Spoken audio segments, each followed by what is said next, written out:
So here's an update to an add-on I'm doing to my generator shed, and that is I am installing an underground connection to the house for natural gas. I already had the connection up against the house that I installed, and instead of having to run a cord out from the generator shed to that hookup, I decided to go ahead and make it to where I could hook up directly inside the shed, just like I do with my electrical here. I'm going to be doing the same with the gas. Now that's not exactly where the pipe's going to be, because I still have to hook that individual pipe up, but the idea is that way the hookup for the electrical and the natural gas will be right inside of the generator shed.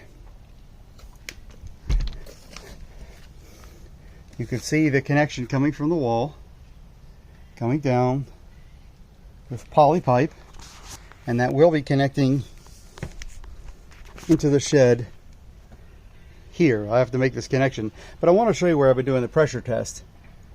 I popped it up to 10 psi with the air compressor, and I've been running this test since, let's see, about 14 hours, something like that. It's really only required to do fuel gas code. International fuel gas code specifies no less than 3 psi for residential. Usually people do either 6 or about 10 psi, and do that for a half hour or so. If it doesn't leak, you're good. I just happened to be at a stopping point last night where I could do this and let it sit all night until I made this connection. So this tells me absolutely nothing is leaking, which is wonderful, because if it leaks, it's a pain, because then you got to find it.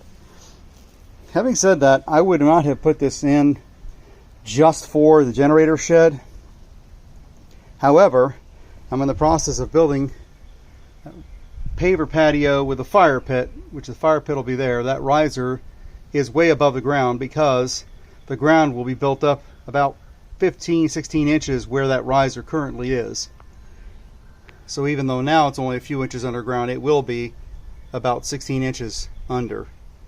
International Fuel Gas Code, which is what my city goes by, specifies gas line has to be no less than 12 inches below the ground if it goes underground. And you don't want to put black pipe underground because of the rust issue. That's why they always use these poly pipes, polyethylene. Bought this kit from Home Depot. I'll link to that. Gives you the polyethylene line, connectors. I had to add a 3-way, went and bought a 3-way connector from Home Depot and an extra riser to tee off to the shed. Because the ground is pretty rocky, I went ahead and sleeved most of this in a 2-inch PVC. It's required if it's in an area that you could possibly have rocks or anything that could damage the line, that the line be sleeved. So I went a little bit further. I went ahead and sleeved from here all the way down, especially where it's going to be underneath the gravel. If the gravel ever migrates for whatever reason, that way I'll be protected. At the areas where I don't have sleeving, like right here, I'm going to put down, right now it's just sitting off of the ground, but it has to be level against the ground, smooth on the ground. I'm going to put some sand under that and some potting soil that I got that's sifted, that doesn't have any rocks or anything in it, and then that's what's going to go around that line. I'll show that.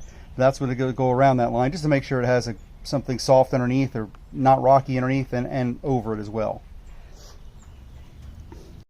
Every town, municipality, city, whatever, where you live is going to be different when it comes to requirements for running gas line.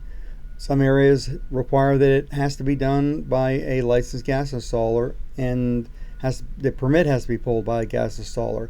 Other areas will let you pull your own permit and do your own work as long as the inspector can verify that your work is done safely and according to code and properly pressure tested. Most areas use the International Fuel Gas Code, which can be found online. It goes without saying, however, that if you get into doing gas line work, you need to know what you're doing, do it safely, and make sure it's properly permitted and inspected by your area so that you don't have any problems or issues arise, so it's done safely. One note I would make on these cutoffs, the cutoff that I have here, they recommend when you're doing these pressure tests that you leave the cutoff open and cap it like I've done. But I could have used this particular cutoff, because this cutoff here is actually rated for 200 psi. So obviously 10 psi wouldn't hurt it one bit. However, anytime you hook a gas line up to anything, especially if it's indoors like an appliance or anything like that, those valves are not rated to handle more than about a half psi.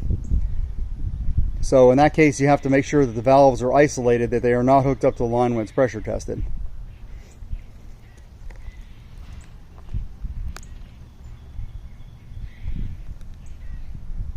Time to bury all this.